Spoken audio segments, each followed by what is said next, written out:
नमस्कार, स्वागत है आपका पब्लिक इंडिया पर। मैं हूं नीलू व्यास। चुनाव आयुक्त और चुनाव आयोग दोनों को लेकर इस समय चर्चा पूरे देश में तेजी से है। कल मुख्य चुनाव आयुक्त ज्ञानेश कुमार ने एक प्रेस कॉन्फ्रेंस किया और उस प्रेस कॉन्फ्रेंस में जिस तरीके की भाषा का इस्तेमाल ज्ञानेश कुमार ने किया, सब स्तब्ध रह गए थे कि आखिर उन्होंने इस तरीके की भाषा का इस्तेमाल क्यों किया। याद करिए उन्होंने क्या कहा। उन्होंने कहा कि चुनाव आयोग के कंधों पर बंदूक रखकर पॉलिटिकल पार्टीज इस समय पॉलिटिक्स कर रही हैं, वोटर्स को टारगेट कर रही हैं। उन्होंने राहुल गांधी के लिए उन्होंने ये कहा कि उनके पास तीसरा विकल्प नहीं है, उनको एफिडेविट देना पड़ेगा या फिर माफी मांगनी पड़ेगी। ये सारी बातें कल मुख्य चुनाव आयुक्त ज्ञानेश कुमार ने कही। आज उसी प्रेस कॉन्फ्रेंस, क्योंकि वो प्रेस कॉन्फ्रेंस अपने आप में बहुत बेतुकी प्रेस कॉन्फ्रेंस थी जिसका कोई आधार नहीं था, सब उसको लेकर ये कह रहे थे कि बिल्कुल नॉनसेंसिकल प्रेस कॉन्फ्रेंस चुनाव आयोग ने किया। जिन सवालों का जवाब हमें चाहिए था, उन सवालों का एक भी जवाब ज्ञानेश कुमार ने नहीं दिया। और उसी के बदले में आज इंडिया ब्लॉक ने एक बड़ी प्रेस कॉन्फ्रेंस किया और एक रिपोर्टर ने यह सवाल किया मनोज झा से। मनोज झा ने उसका जवाब दिया कि क्या मुख्य चुनाव आयुक्त ज्ञानेश कुमार को इम्पीच करने के लिए पॉलिटिकल पार्टीज अब आगे बढ़ेंगी। तो उन्होंने कहा कि हमारे पास कानूनी विकल्प जितने भी हैं वो खुले हुए हैं, पॉलिटिकल रास्ता भी है, कानूनी रास्ता भी है। तो क्या अब ज्ञानेश कुमार अगर किसी की सुनने नहीं वाले हैं और उनको ये लग रहा है कि जो वो कर रहे हैं वो सही है, तो क्या अब ज्ञानेश कुमार को हटा देना चाहिए? जिस तरीके से स्पेशल इंटेंसिव रिवीजन को लेकर गहन चर्चा पूरे देश में है और बार बार लोग ये कह रहे हैं कि ये जो एसआईआर कराया जा रहा है ये बिल्कुल बेबुनियाद है, इसको रोल बैक किया जाए। सुप्रीम कोर्ट भी बहुत ज्यादा इस पर बोल नहीं रहा है, अभी आने वाले दिनों में इस पर सुनवाई भी होनी है। लेकिन जिस तरीके से ये पूरा मामला अब आगे बढ़ रहा है, क्या चुनाव आयोग ने अति कर दिया है? आज इसी पर बातचीत करने के लिए हमारे साथ बहुत खास मेहमान जिस समय जुड़े हुए हैं।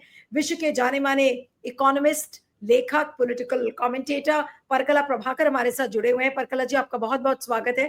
Thank you so much for joining. It's always a pleasure. और बहुत दिनों बाद आपसे इस समय मैं बात कर रही हूँ। You are in US right now और thank you so much for joining. और पहला सवाल यही है सर कि आपका क्या मानना है कि ये जो स्पेशल इंटेंसिव रिवीजन हो रहा है जिसको लेकर चुनाव आयोग की जो विश्वसनीयता है वो पूरी तरह से खत्म हो गई है, उस पर क्या कहेंगे sir? Neeraj ji, first of all thank you very much मेरे को आपके शो में शामिल होने की एक मौका दिया है। Thank you very much.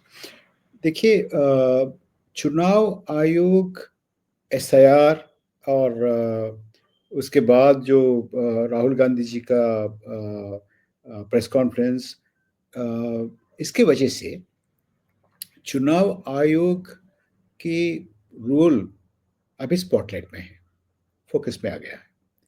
हम जैसे लोग एडीआर और वीएफडी ऐसे संगठन बहुत महीनों से, आप जानते हैं कि लोकसभा चुनाव, उसके बाद जो हुई स्टेट असेंबली इलेक्शंस, उससे पहले जो इलेक्शंस हुई, इस पे कई गड़बड़ियाँ हम साबित किए हैं और आंकड़े भी आपके सामने रखे हैं। लेकिन जब इतना इतना डिस्कशन में आया नहीं, अब आ रहा है, ये अच्छा है। आप चुनाव आयोग की जिक्र कर रहे थी। देखिए नीलू जी, आप को याद होगा कि चुनाव आयोग 2023 में जब घटना हुई, उसका उसका अपॉइंटमेंट का जो रूल्स है, उसको बदलने के बाद ये चुनाव आयोग गवर्नमेंट डिपार्टमेंट बन गया ना। देखिए, चुनाव आयोग को अपॉइंटमेंट करना, कमिश्नर्स को अपॉइंटमेंट करना, जो सिलेक्शन कमिटी है, उसमें प्रधानमंत्री और उसका एक कैबिनेट कलीग और माइनॉरिटी, वो ये लोकसभा का leader, I mean opposition leader, इसमें से सुप्रीम कोर्ट का चीफ जस्टिस का रोल खत्म कर दिया गया है और उसके स्थान में लाया गया था एक कैबिनेट मिनिस्टर को।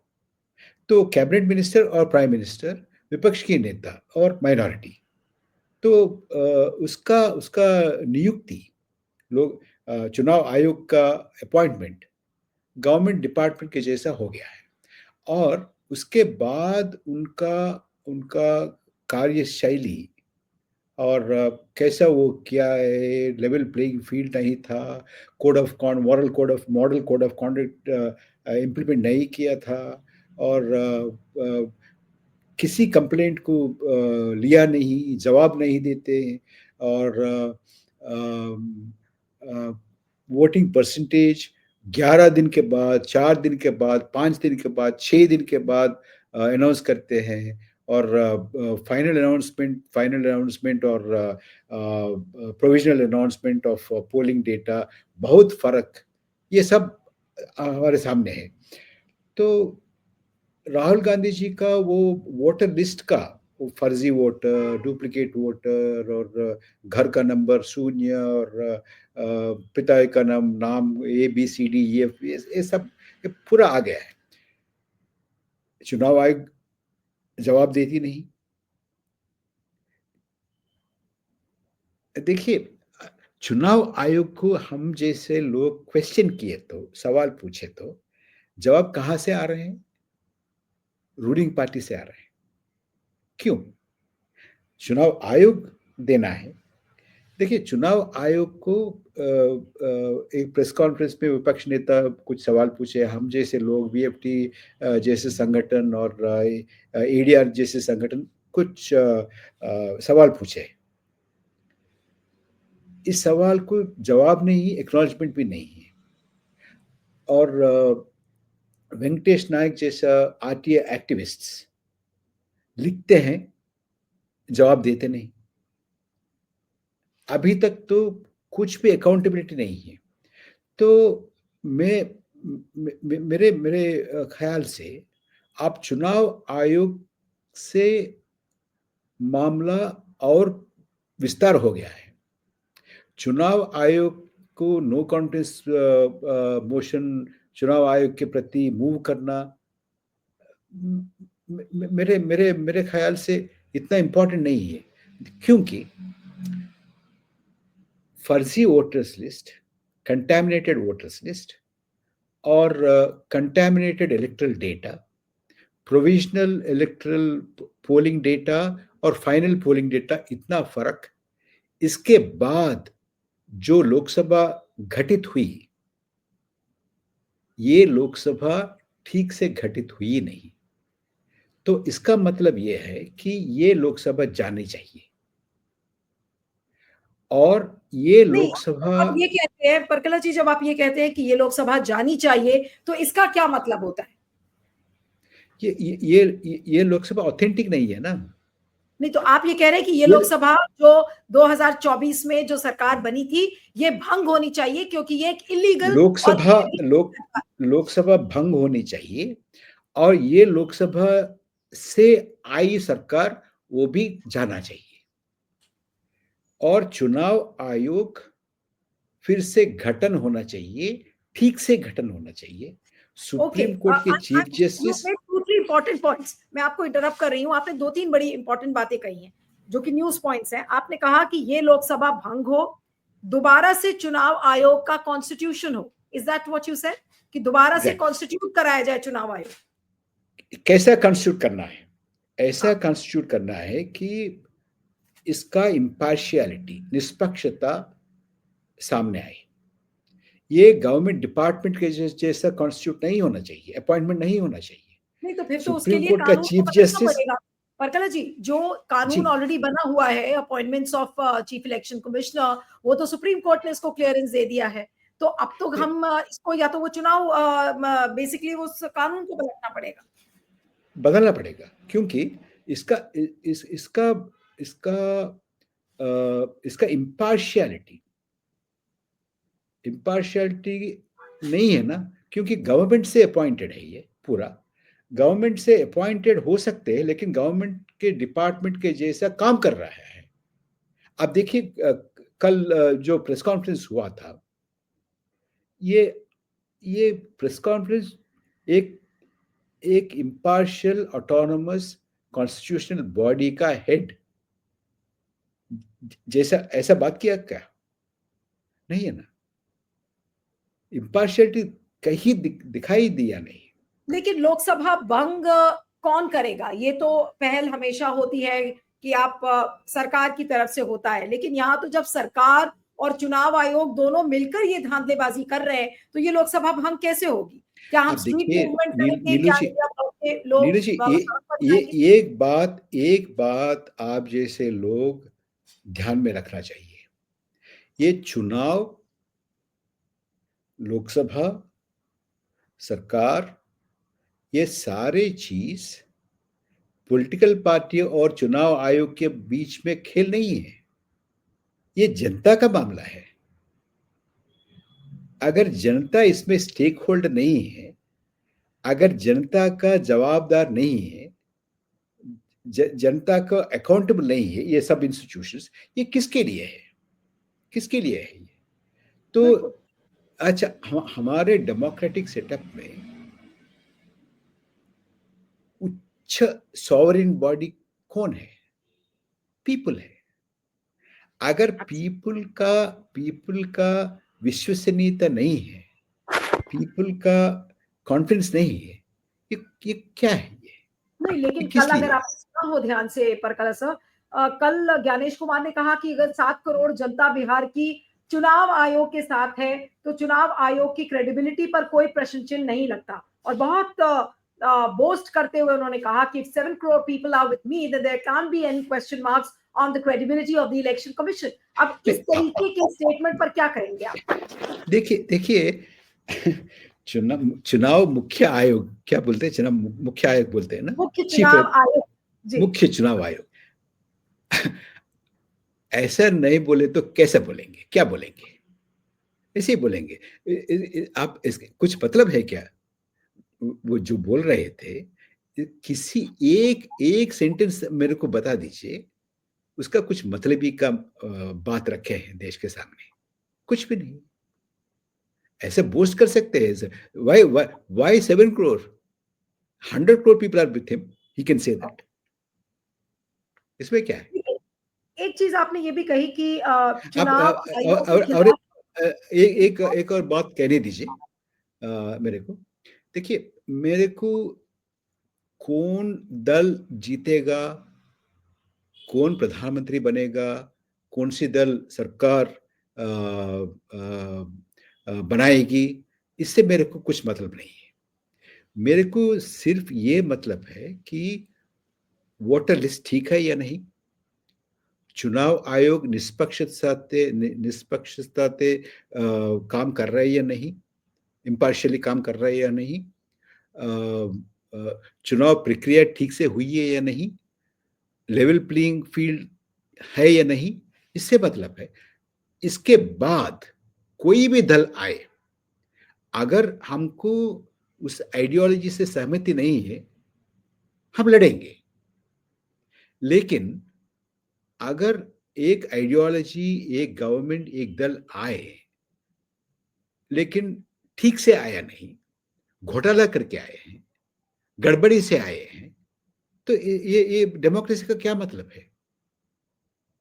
मेरी मेरी बात यही बस।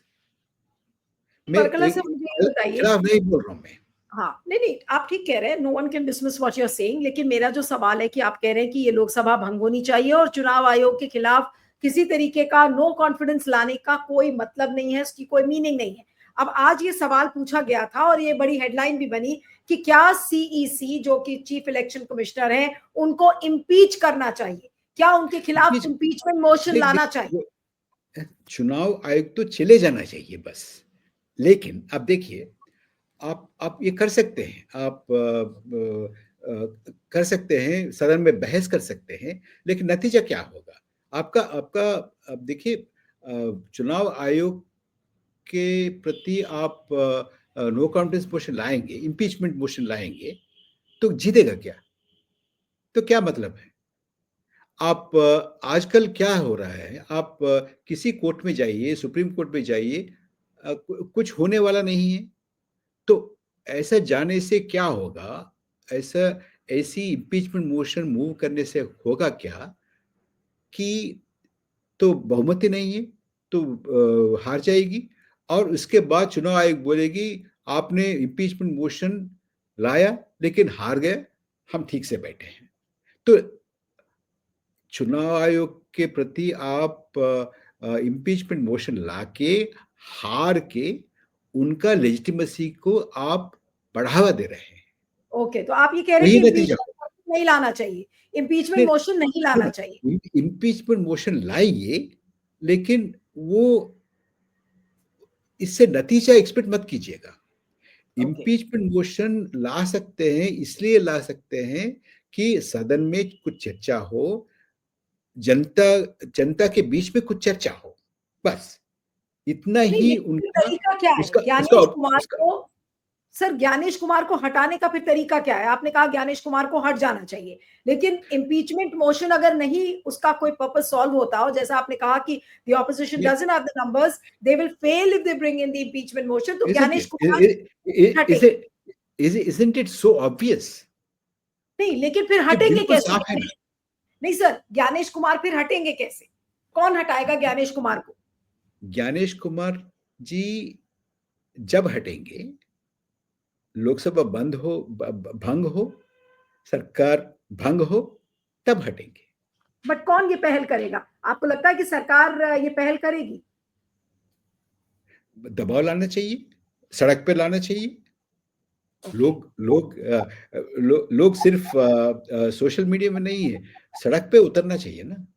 ओके, तो आप ये कह रहे हैं कि अब सड़क पर उतरना चाहिए इस डिमांड को जी, लेकर कि इस फी, लोकसभा फी, को बंद किया जाए। Feet on the ground agitation, बिल्कुल। सड़क पर आना चाहिए। मामला देखिए नीलू जी, मामला बहुत ही गंभीर है, ये ऐसी वैसी मामला नहीं है। देखिए हम पहले ही बहस कर चुके हैं इस विषय में, इसके विषय के ऊपर। अब देखिए 2024 इलेक्शंस में 5 करोड़ वोट हाइक किया गया था। मैं उसी समय आपसे मैं आपके शो में एक बात आपके सामने रखा था मैं। नहीं, मुझे अभी भी देखिए याद है जब मैंने आपका इंटरव्यू किया था 2024 के चुनाव के बाद, आपने कहा कि ये इलेजिटिमेट सरकार है, and I still remember that headline where you said that this government which has been voted to power is an illegal and an illegitimate government, और आज वही चीजें अब सामने आती हुई नजर आ रही है। एग्जैक्टली। तो मैं ये कहना है कि अगर ऐसी सरकार है, इस इलेक्शन में 5 करोड़ वोट फर्जी वोट बोलते क्या बोलते हाइक करके लाए हैं। अगर आप ये छोड़ दीजिए, कोर्ट में जाइए, सदन में इम्पीचमेंट मोशन लाइए, हार जाइए, ये सब करते रहिए आप, अगले चुनाव में 10 करोड़ वोट फर्जी वोट रहेंगे, उसके बाद 20 करोड़ वोट फर्जी वोट रहेंगे, तो क्या करेंगे आप?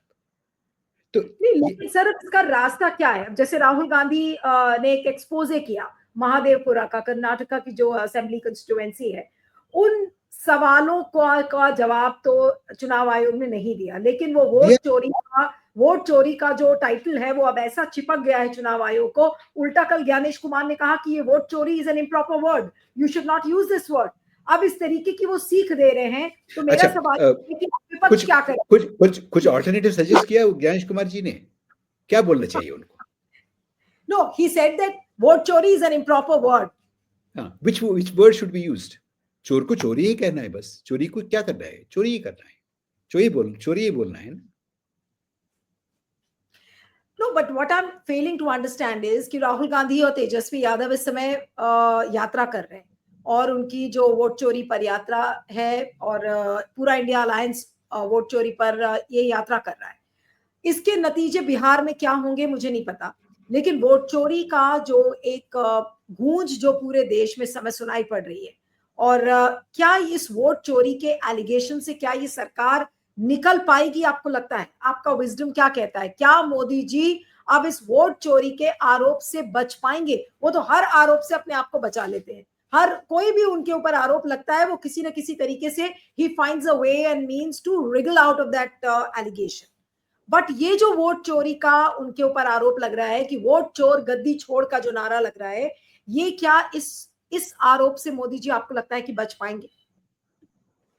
नीलू जी, मैं फिर वही मुद्दे पे जाऊंगा कि देखिए, ये अभी जो मामला चल रहा है, जब तक ये मामला आप देखेंगे कि ये BJP versus India alliance, Rahul Gandhi versus Modi और Rahul Gandhi versus election commission, आप इस दृष्टिकोण से देखेंगे तो ये इससे आगे नहीं जाएंगे। ये पीपल वर्सेस गवर्नमेंट चाहिए, होना चाहिए। लेकिन डेमोक्रेसी कांग्रेस ने तो वर्सेस, कहा है, कांग्रेस ने तो बिल्कुल साफ साफ अपने प्रेस कॉन्फ्रेंसेस में कहा है कि ये मुद्दा not about Rahul versus Modi, it's not about Congress versus BJP और इंडिया अलायंस वर्सेस बीजेपी, ये वोट चोरी का मुद्दा है, one man one vote, it is related to our democracy and we have to protect it, ये बात कांग्रेस ने कही है। जी, मैं मानता हूं, लेकिन ये बोलने से, वो बोलने से, मैं बोलने से, आप बोलने से नहीं, people should own it up. Okay, we should all feel that our vote is being stolen. इसको क्या करें? इसको क्या करना है कि आम नागरिक सड़क पर आना है, बोलना है कि ये नहीं चलेगा। और इतना वोट चोरी हुई, करोड़ों वोट चोरी हुई, हाइक हुई, वोटर लिस्ट ठीक नहीं है, चुनाव आयोग ठीक से काम नहीं कर रहे हैं, चुनाव आयोग गवर्नमेंट के डिपार्टमेंट के जैसा, पार्टी का एक मोर्चा के जैसा। हमारे ruling party Bharatiya Janata party को कई मोर्चे हैं, महिला मोर्चे हैं, युवा मोर्चा है, ये मोर्चा है, वो मोर्चा है, ये भी एक मोर्चा बन गया ना, चुनाव मोर्चा है ये चुनाव आयोग रही नहीं रहे। तो इसको इसको क्वेश्चन करना है, जनता क्वेश्चन करना है। और जो जो लोग ये वोट चोरी के नतीजे लेकर के एमपी बने हैं, मंत्री बने हैं, उनको घेराव करना है। और सैकड़ों पोस्ट कार्ड, सैकड़ों लेटर, सैकड़ों पिटिशंस, करोड़ों पिटिशंस जाना चाहिए, चुनाव आयोग को जाना चाहिए, राष्ट्रपति को जाना चाहिए, दिल्ली पूरा ये ऐसी ऐसी पिटिशन से, लेटर से पूरा पूरा भर जाना चाहिए। इतना इतना पीपुल्स मूवमेंट आना चाहिए, तब हम इस प्रॉब्लम से बाहर आएंगे। अगर ऐसी एजिटेशन खड़ा हो तो कोई बच नहीं सकता। हाँ, 2-3 सवाल बस मैं आपसे और करूंगी, फिर मैं वाइंड अप करूंगी कि आपका क्या मानना है, ये जो वोट चोरी का जो कैंपेन है, ये क्या एक पब्लिक मूवमेंट के रूप में आपको शेप अप करता हुआ इस समय दिख रहा है? जी जी, अभी तो दिख रहा है, क्योंकि अब तक पॉलिटिकल पार्टीज ने बिल्कुल इस बारे में 15 दिन पहले तक बात नहीं किया। हमारे जैसे लोग 1 साल से उठा रहे हैं। तो अब पॉलिटिकल पार्टीज, स्पेशली इंडिया गठबंधन एंड कांग्रेस पार्टी, राहुल गांधी जी, ये इसको दूसरे दृष्टिकोण से सामने लाए हैं। तो इसको अभी मेरे को दिख रहा है कि थोड़ा जनता के बीच में जा रहे हैं। Specially special intensive review Bihar में जो हुआ, वो इलेक्शन के पहले हो रहा है। उधर भी एक इसको इसको एक बहुत बड़ा मुद्दा बन गया। लोग के बीच में बहुत चर्चा हो रहा है, पहले नहीं था।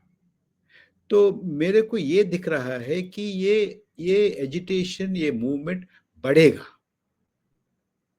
ये रोकेगा नहीं।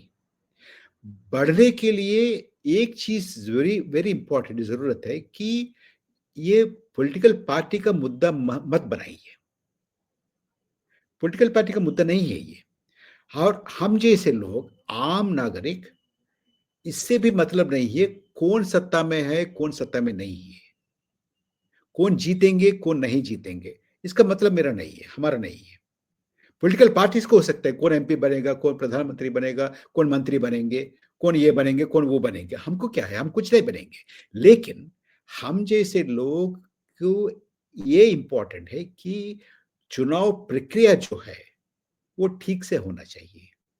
वोटर्स लिस्ट जो है वो अनइम्पीचेबल होना चाहिए, वो प्योर होना चाहिए, इसमें फर्जी वोटर्स की जगह नहीं होना चाहिए। ऐसी वोटर्स लिस्ट और लेवल प्लेइंग फील्ड और निष्पक्ष आयोग, चुनाव आयोग, ये है तो आप किसको भी चुनिए, हमको ठीक, हमको प्रॉब्लम नहीं है किसी भी। तो ऐसा मुद्दा बनाइए, ये जनता का मुद्दा है, सिर्फ बोलने से नहीं। हम जैसे लोगों को ऐसा नहीं दिखना चाहिए ये एक एक दल के मुद्दा है, ये एक दल दूसरे दल से लड़ रहे हैं, एक अलायंस दूसरे अलायंस से लड़ रहे हैं, एक व्यक्ति दूसरे व्यक्ति से लड़ रहे हैं, ऐसा नहीं है। ये जनता का लड़ाई है, ये लोकतंत्र को बचाने के लिए एक लड़ाई है। ऐसा आप फ्रेम करेंगे तो जनता आएंगे, जनता सड़क पर आएंगे, इसके लिए लड़ेंगे। और देखिए, लेकिन बिहार के चुनाव को लेकर आपको क्या लगता है परकला सर, कि बिहार का चुनाव, कई लोग ये बोल चुके हैं और एक्सपर्ट्स भी बोल चुके हैं कि वो ऑलरेडी लुट चुका है, अब बिहार का चुनाव हम किसी भी सूरत में बचा नहीं सकते, क्या आपको भी ये लगता है? देखिए, वही बोल रहा था ना मैं, लोकसभा चुनाव, पिछले लोकसभा चुनाव में 5 करोड़ वोट चुरा लिया गया था, और उसके बाद महाराष्ट्र चुनाव हुआ, हरियाणा चुनाव हुआ, उसमें भी आपको बहुत ही आंकड़े आपको मैं बता सकता हूं, कितने एक्स्ट्रा वोटर इन्फ्यूजन हुआ, वोट हाइक हुआ, वो भी बता सकते हैं। ये सारे चीज वोटर लिस्ट से आप मैच कीजिए। बहुत से वोटर आप देखिए, महाराष्ट्र में एडल्ट पॉपुलेशन से ज्यादा वोटर्स हैं, वो हो सकता है क्या? तो ऐसे आप चुनाव लड़ेंगे, बिहार में लड़ेंगे, कल आंध्र प्रदेश में लड़ेंगे, कल उड़ीसा में लड़ेंगे, मध्य प्रदेश में लड़ेंगे, ऐसे ही लड़ेंगे, लोकसभा चुनाव लड़ेंगे ऐसे ही लड़ेंगे। क्या इसका क्या मतलब है, क्यों लड़ना है ऐसे इलेक्शन? आप पहले इलेक्शन प्रोसेस को सुधार लीजिए, इलेक्शन कमीशन को ठीक कर लीजिए, नहीं तो तब आप ये होगा। कह रहे हैं कि जितनी भी और पॉलिटिकल और और पार्टीज हैं, और अकला सर हाँ, आपने एक इंपॉर्टेंट बात कही, I am sorry, I am stopping you, कि क्या चुनाव आयोग के खिलाफ ये जो पॉलिटिकल पार्टीज हैं ऑपोजिशन की, इनको चुनाव का बहिष्कार कर देना चाहिए कि भाई चुनाव के कोई मायने नहीं है, अगर इसी तरीके से स्प्यूरियस इंजेक्शन ऑफ वोट होने हैं तो फिर ऐसे चुनाव का मतलब क्या है? तो इसका मतलब क्या चुनाव को बॉयकॉट करे इंडिया ब्लॉक? देखिए, ऐसी चुनाव लड़ने से मतलब है क्या? कुछ भी नहीं है, छोड़ दीजिए इसको। ये ठीक चुनाव नहीं है। छोड़ने का मतलब कि बॉयकॉट कर देना चाहिए, चुनाव लड़ना नहीं चाहिए, देखिए, आप क्या कहते अगर आप मेरे से पूछे, अभी अभी जो इंडिया अलायंस लोकसभा में है, सारे के सारा बाहर आना चाहिए, इस्तीफा दे के बाहर आना चाहिए। ये ठीक नहीं है। आई एम और वांटिंग टू नो एग्जैक्टली कि आप क्या ये सजेस्ट कर रहे हैं कि इंडिया अलायंस को चुनाव नहीं लड़ना चाहिए क्योंकि इस जी, तरीके के चुनाव का मतलब एब्सोल्युटली, नहीं? boycott the elections Okay. completely, No, but when completely. I've been speaking to a number of leaders from the India bloc, when you say that you want to boycott elections, तो उसमें कई लोग ये बोलते हैं, हालांकि तेजस्वी यादव ने कहा कि अगर जरूरत पड़ेगी तो हम चुनाव को बॉयकॉट करेंगे, लेकिन जब बॉयकॉट की बारी आती है तो बहुत सारे नेता इंडिया ब्लॉक की ये कहते हैं कि भाई बॉयकॉट आखिरी विकल्प होगा, क्योंकि बॉयकॉट का मतलब ये है कि आपने डिक्टेटरशिप को प्लेटर पर दे दिया. Is that what you're saying? Shows, I mean, is that what you see happening? देखिए नीलू जी, अगर आप ये दल इलेक्शन लड़ेंगे तो ये वोट मैनिपुलेशन, वोट रिगिंग, ये सब ये इसके वजह से हारेंगे, तो इसका मतलब ये है कि आप डिक्टेटरशिप को डेमोक्रेटिक लेजिटिमेसी दे रहे हैं। समझा? तो इससे बजाय आप पूरा इसको बॉयकॉट कर दीजिए ये गवर्नमेंट को, ये सरकार को क्या लेजिटिमेसी बचेगा अगर विपक्ष पार्टिसिपेट नहीं करेंगे इलेक्शंस में और ये बोलेंगे कि ये चुनाव आयोग और ये चुनाव प्रक्रिया में हमको विश्वास नहीं है क्योंकि ये वोटर्स लिस्ट ऐसा है, चुनाव आयोग का कॉन्डक्ट ऐसा है, इसलिए हमको इसमें विश्वास नहीं है।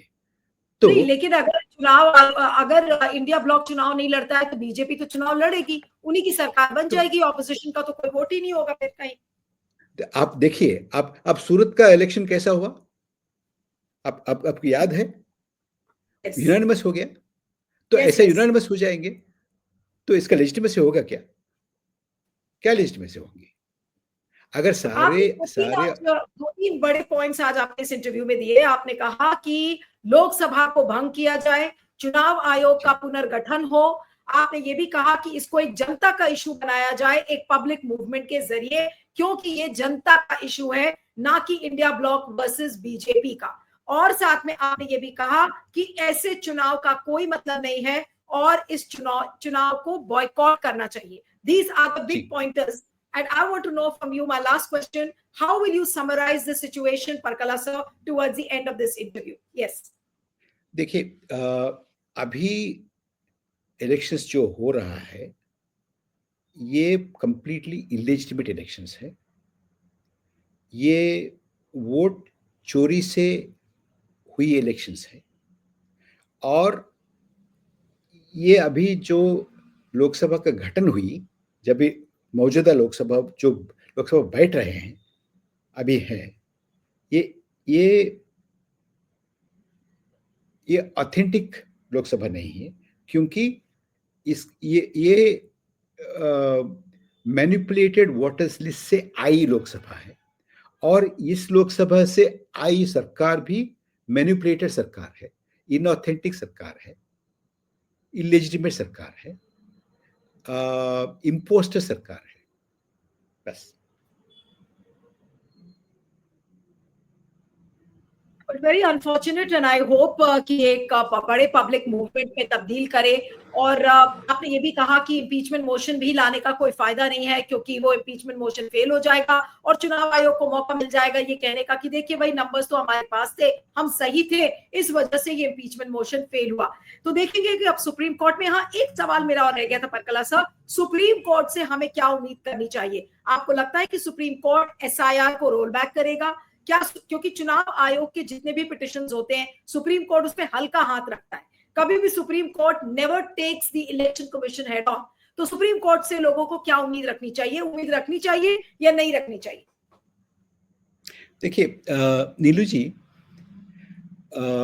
आपको याद होगा पेगासस के बारे में जब सुप्रीम कोर्ट में एक इनिशियली एक कमेंट किया, हमारे जैसे लोग बहुत उम्मीद रखता था सुप्रीम कोर्ट, लेकिन सुप्रीम कोर्ट को सरकार ने ठीक से जवाब नहीं, इतना भी नहीं बोला कि अगर पेगासस खरीदा या नहीं खरीदा, बस इस्तेमाल किया या नहीं इस्तेमाल किया वो छोड़ दीजिए, खरीदा या नहीं खरीदा इसका जवाब भी सुप्रीम कोर्ट को सरकार ने दिया नहीं उस समय।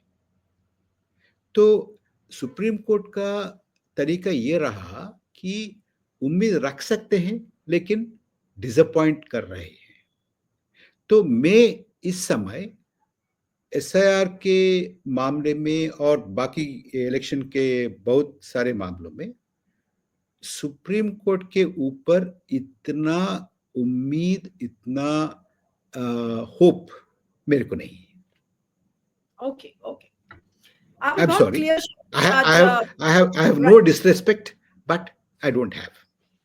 Okay, so you are surely saying that you don't have disrespect for the Supreme Court, but you also do not have hope from the Supreme Court. यानी कि जो बड़ी बातें परकला सर ने अपने इंटरव्यू में कही है कि लोकसभा को भंग करो और चुनाव आयोग का पुनर्गठन करो, जनता का एक बड़ा आंदोलन इस समय खड़ा होना चाहिए। ये सरकार पूरी तरीके से इलेजिटिमेट सरकार है, इलीगल सरकार है और इम्पीचमेंट मोशन सीईसी के खिलाफ लाने का कोई मतलब नहीं है। और ये जो चुनाव हो रहा है, इस चुनाव का भी कोई मतलब नहीं है। इसलिए परकला प्रभाकर का ये कहना है कि इस चुनाव को बॉयकॉट करना ही एकमात्र विकल्प है। आपका बहुत बहुत शुक्रिया Parakala sir, thank you so much for joining on public India.